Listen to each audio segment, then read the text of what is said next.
श्री कृष्ण कहते हैं, अगर आप अपने मन को अपने वश में नहीं करेंगे तो वो आपके दुश्मन की तरह काम करना शुरू कर देगा। निर्माण केवल पहले से बनी चीजों का नया रूप है। कोशिश की जाए तो अपने अशांत मन को आसानी से नियंत्रित किया जा सकता है। इंसान नहीं, उसका मन किसी का दोस्त या दुश्मन होता है। जो किसी दूसरों पर शक करता है उसे किसी भी जगह पर खुशी नहीं मिल सकती। आपका निराश ना होना ही परम सुख होता है। क्रोध मूर्खता को जन्म देता है। अफवाह से अकल का नाश और अकल के नाश से इंसान का नाश होता है। सही मायने में चोर वो है जो अपने हिस्से का काम किए बिना भोजन करता है। कर्म करते जाओ, फल की चिंता मत करो। मन बहुत चंचल है जो इंसान के दिल में उथल पुथल कर देता है। यहाँ हर कोई खाली हाथ आया था और खाली हाथ ही इस दुनिया से जाएगा। परिवर्तन संसार का नियम है। कल जो किसी और का था आज वो तुम्हारा है, कल वो किसी और का होगा। श्री कृष्ण कहते हैं, आत्मा अमर है, इसलिए मरने की चिंता मत करो। मेरा तेरा छोटा बड़ा अपना पराया मन से मिटा दो, फिर सब तुम्हारा है और तुम सबके हो। भूत और भविष्य में नहीं, जीवन तो इस पल में है, अर्थात वर्तमान का अनुभव ही जीवन है। जो मन को नियंत्रित नहीं करते उनके लिए वह शत्रु के समान कार्य करता है। खुशियों में तो सब साथ होते हैं, असल दोस्त वही है जो दुख में साथ दे। सदैव संदेह करने वाले व्यक्ति को कभी भी सुख नहीं मिल सकता।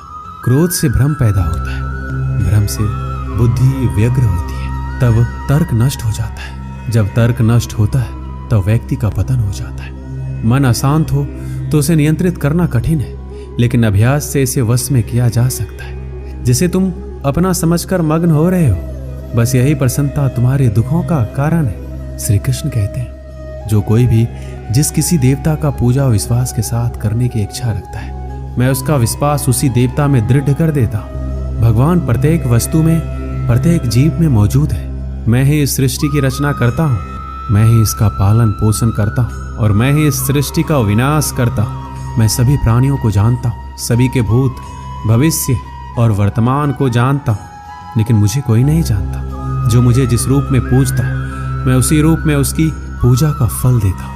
दुनिया में इंसान को हर चीज मिल जाती है, सिर्फ अपनी गलती ही नहीं मिलती। श्री कृष्ण कहते हैं, रास्ते कभी खत्म नहीं होते, बस लोग हिम्मत हार जाते हैं। तैरना सीखना है तो पानी में उतरना ही होगा। किनारे बैठकर कोई गोताखोर नहीं बनता। हीरे को परखना है तो अंधेरे का इंतजार करो। धूप में तो कांच के टुकड़े भी चमकने लगते हैं। जिंदगी में आप कितनी बार हारे ये कोई मायने नहीं रखता, क्योंकि आप जीतने के लिए पैदा हुए हैं। जिंदगी में कठिनाइयां आए तो उदास ना होना, क्योंकि कठिन रोल अच्छे अभिनेता को ही दिए जाते हैं। अगर अंधकार से लड़ने का संकल्प कोई कर लेता है तो एक अकेला जुगनू भी सब अंधकार हर लेता है।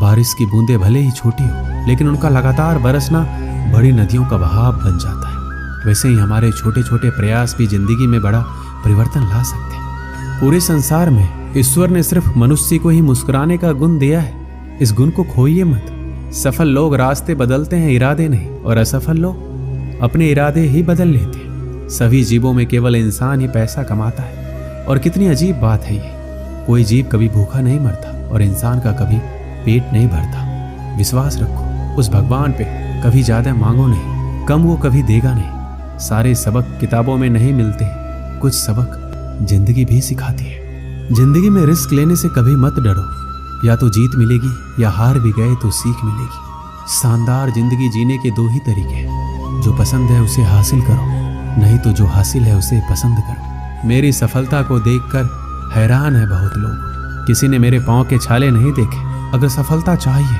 तो कभी वक्त और हालात पे रोना नहीं। मंजिल दूर ही सही पर घबराना मत, क्योंकि नदी कभी ये नहीं पूछती कि समंदर अभी कितना दूर है। गिरते रहो, भटकते रहो, सीखते रहो, लेकिन कभी हार मत मानो। जब लोग आपकी नकल करने लगे तो समझ लेना जिंदगी में सफल हो रहे हो। कमाओ, कमाते रहो, और तब तक कमाओ जब तक महंगी चीज सस्ती ना लगने लगे। सिर्फ खड़े होकर पानी देखने से आप नदी पार नहीं कर सकते। जितना कठिन संघर्ष होगा, जीत उतनी ही शानदार होगी। यदि लोग आपके लक्ष्य पर हंस नहीं रहे तो समझो आपका लक्ष्य बहुत छोटा है। हुनर तो सब में होता है, फर्क बस इतना होता है किसी का छिप जाता है तो किसी का छप जाता है। दूसरों को सुनने के लिए अपनी आवाज ऊंची मत कीजिए, बल्कि अपना व्यक्तित्व इतना ऊंचा बनाइए कि आपको सुनने की लोग मन्नत करें। अच्छा काम करते रहिए, चाहे लोग तारीफ करे या ना करे। पहचान से मिला काम थोड़े बहुत समय के लिए रहता है, लेकिन काम से मिली पहचान उम्र भर रहती है। जिंदगी अगर अपने हिसाब से जीनी हो तो कभी किसी के फैन मत बनो। जब गलती अपनी हो तो हमसे बड़ा कोई वकील नहीं, जब गलती दूसरों की हो तो हमसे बड़ा कोई जज नहीं। आपको खुश रहना ही आपका बुरा चाहने वालों के लिए सबसे बड़ी सजा है। जिस दिन आपका हस्ताक्षर ऑटोग्राफ में बदल जाएगा, उस दिन आप बड़े आदमी बन जाओगे। अगर एक हारा हुआ इंसान हारने के बाद भी मुस्कुरा दे तो जीतने वाला भी जीत की खुशी खो देता है। यह है मुस्कान की ताकत। अगर आपको हर बार अलग अलग तरह के कामों में सफलता मिली है तो इसका अर्थ है आपने कभी कुछ नया ट्राई ही नहीं किया। किसी काम को करो तो लगन से करो, नहीं तो बिल्कुल मत करो। बड़े सपने देखने वालों के बड़े सपने हमेशा पूरे होते हैं। सपने सच करने से पहले सपने देखने पड़ते हैं। ताकत शारीरिक क्षमता से नहीं आती, ये अजय इच्छा शक्ति से आती है। एक पिता अपने पुत्र के क्रोध से अत्यंत विचलित रहा करता था। वह देखता था कि उसका बेटा बाकी सब चीजों में बहुत अच्छा है, बहुत आज्ञाकारी है, बहुत मधुरभाषी है, लेकिन उसे क्रोध बहुत आता है। और यदि उसे किसी बात पर क्रोध आ जाए तो फिर वह किसी को भी भला बुरा कहने में संकोच नहीं रखता था।